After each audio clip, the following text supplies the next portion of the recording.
Hello friends, आज हम पढ़ेंगे थोरासेंटेसिस, जिसको हम बोल सकते हैं प्लूरल टैप। प्लूरल टैप या थोरासेंटेसिस क्या होता है, चलिए जानते हैं इसके बारे में। Needle insert in pleural cavity for removal of fluid और air from the pleural space via transthoracic aspiration. यानी कि निडल को इंसर्ट किया जाता है प्लूरल कैविटी के अंदर और फ्लूइड को और एयर को निकाला जाता है प्लूरल स्पेस में से एक ट्रांसथोरेटिक एस्पायरेशन के द्वारा। तो इस प्रोसेस को हम बोलते हैं प्लूरल टैप या थोरासेंटेसिस। इसके क्या क्या पर्पस होते हैं, क्यों किया जाता है ये प्रोसीजर, चलिए जानते हैं। Relieve lung tissue pressure. Lung के जो टिश्यू हैं उनके बीच में जो प्रेशर होता है एयर जाने से या फ्लूइड के जाने से, प्लूरल स्पेस में अगर एयर है या फ्लूइड है, जिससे क्या होता है लंग्स के जो टिश्यूज़ होते हैं उन पे प्रेशर पड़ता है, उसको रिलीव करने के लिए ये प्रोसीजर किया जाता है। रिलीव डिस्पनिया, सांस लेने में तकलीफ़ हो रही है तो प्रोसीजर करना ही पड़ता है। रिड्यूस थोरेसिक कैविटी प्रेशर, वही जैसे कि लंग टिश्यू में प्रेशर होता है वैसे ही थोरेसिक कैविटी में भी क्या होता है, प्रेशर होगा। अगर एयर है या फ्लूइड है, अगर वो इकट्ठा हो रहा है प्लूरल कैविटी में तो क्या होगा, प्रेशर लगेगा। तो उसको रिलीव करने के लिए भी ये प्रोसीजर किया जाता है। चलिए जानते हैं इंडिकेशन, कौन कौन से इंडिकेशंस होते हैं जिनमें ये प्रोसीजर करते हैं। प्लूरल इफ्यूज़न, प्लूरल इफ्यूज़न यानी कि एक्सेसिव फ्लूइड एक्यूमुलेट हो जाता है प्लूरल कैविटी में तो किया जाता है ये प्रोसीजर। हाइड्रोथोरैक्स, हाइड्रोथोरैक्स यानी कि वाटर एक्यूमुलेट हो जाता है कहाँ पे, प्लूरल कैविटी में। हीमोथोरैक्स, हीमो यानी ब्लड, ब्लड एक्यूमुलेट हो जाता है प्लूरल कैविटी में। न्यूमोथोरैक्स, न्यूमो यानी एयर, एयर अगर एक्यूमुलेट हो जाती है प्लूरल कैविटी में। या फिर एम्फाइमा, एम्फाइमा क्या होता है, पस एक्यूमुलेट हो जाती है प्लूरल कैविटी में।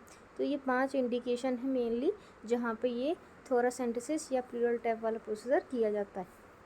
चलिए जानते हैं कौन कौन से आर्टिकल्स होते हैं जिनकी हमें आवश्यकता होती है इस प्रोसीजर को करने के लिए।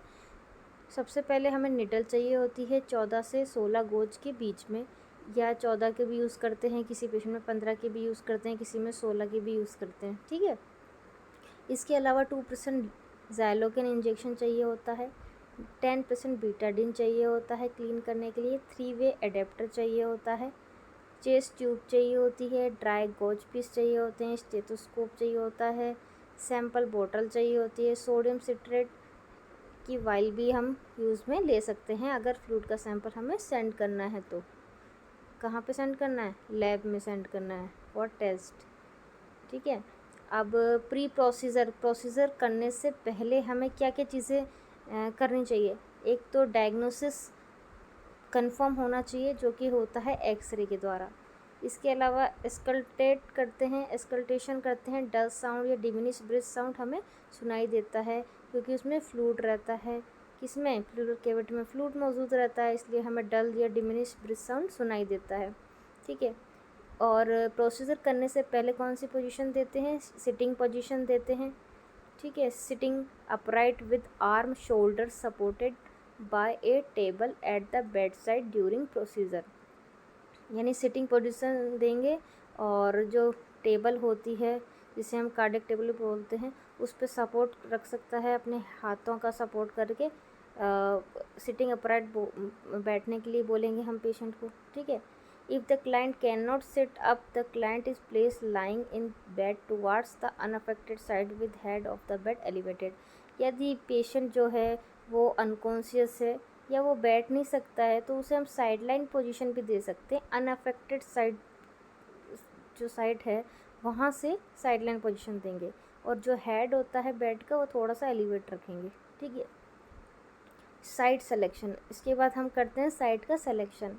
पोस्टीरियर जो हमारी बैक है, पोस्टीरियर साइड में 7th 8th या 9th इंटरकोस्टल स्पेस जो होता है वहाँ से क्या होता है, प्लूरल कैविटी में नीडल इंसर्ट किया जाता है और सैंपल लिया जाता है। मोस्ट कॉमन जो साइट होती है वो 8th या 9th इंटरकोस्टल स्पेस होती है जस्ट बिलो द स्केपुला, ठीक है। अब आते हैं हम प्रोसीजर पर। प्रोसीजर के दौरान हमें क्या करना है, जैसे ही प्रोसीजर स्टार्ट करने वाले हैं तो before needle insertion paint clean site by 10% Betadine, जो 10% बीटाडीन है उससे क्या करेंगे, क्लीन करेंगे। जो एरिया है, साइट है, इंसर्शन साइट ऑफ इंसर्शन है, उसको क्लीन करते हैं। गिव अनेस्थेसिया 2% ज़ाइलोकेन अनेस्थेसिया देंगे। Instruct the client not to cough, breathe deeply, move during procedure, और पहले ही क्लाइंट को बोल देंगे, पेशेंट को बोल देंगे कि कफ नहीं करना है, गहरी सांस नहीं लेनी है, या फिर मूव नहीं करना, हिलना नहीं है प्रोसीजर के दौरान। ठीक है, ये सारा इंस्ट्रक्शन पहले देना है उसको, तो या प्रोसीजर में करने से दौरान भी देना है इसे। ठीक है, पेशेंट को। इंसर्ट निडल, फिर इंसर्ट करना निडल। रिमूव फ्लूइड, फ्लूइड को रिमूव करना है। अगर डायग्नोस्टिक पर्पस है तो 20 से 30 ml हम फ्लूइड लेते हैं। ये इंपॉर्टेंट है, ये कॉम्पिटिटिव एग्जाम में पूछा जाता है कि डायग्नोस्टिक पर्पस के लिए कितना प्लूरल फ्लूइड लिया जाता है, 20 से 30 ml लिया जाता है। और थेरापेटिक पर्पस के लिए 1000 से 1200 ml लिया जाता है। ठीक है, ये सभी याद रखें।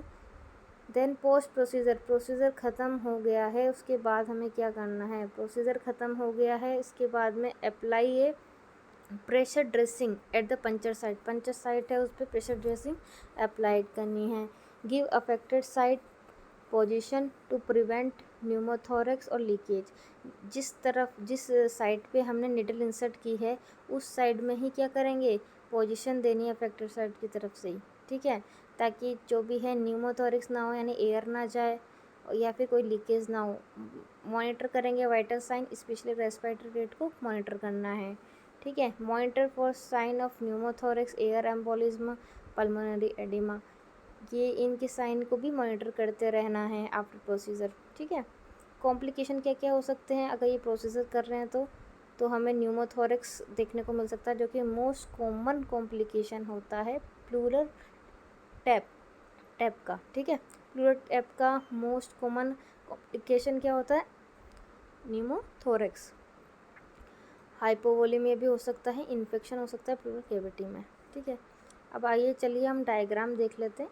ये डायग्राम है फर्स्ट वाला, जिसमें दे रखा है रिप्स बताई हैं, रेड कलर के एरो से शो करा है, और हेमीथोरेक्स मिड लाइन पॉइंट बताया गया है इस स्कैपुला के जस्ट सुपीरियर साइड से। ठीक है, और ऐसे ही पेशेंट को सिटिंग अपराइट पोजीशन देते हैं, टेबल पे हाथों का सपोर्ट रहेगा। ठीक है, दूसरी पिक्चर हम देखते हैं। दूसरी पिक्चर में भी प्लूरल इफ्यूज़न को बताया गया है कि इफ्यूज़न हो रहा है और निडल हमने इंसर्ट की है 7 to 9 इंटरकोस्टल स्पेस में। ठीक है, और एक ये वाली पिक्चर है, थर्ड पिक्चर देखिए। थर्ड पिक्चर में पेशेंट है, उसको दिखाया गया है fluid pushes on the left lung. Left lung में क्या हो रहा है, फ्लूइड पुश कर रहे हैं। ठीक है, patient sitting upright and leaning on table, pleural space filled with excessive fluid collect bag और syringe बताया गया है कि कहाँ पे प्लूरल टेप के बाद में एक बैग है, उसमें फ्लूइड इकट्ठा हो रहा है। ठीक है, तो ये सारा होप सो ये सारा प्रोसेस आपको सभी को समझ में आ गया होगा।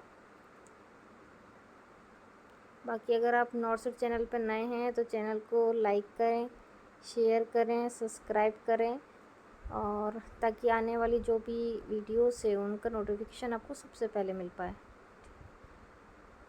Okay, thank you.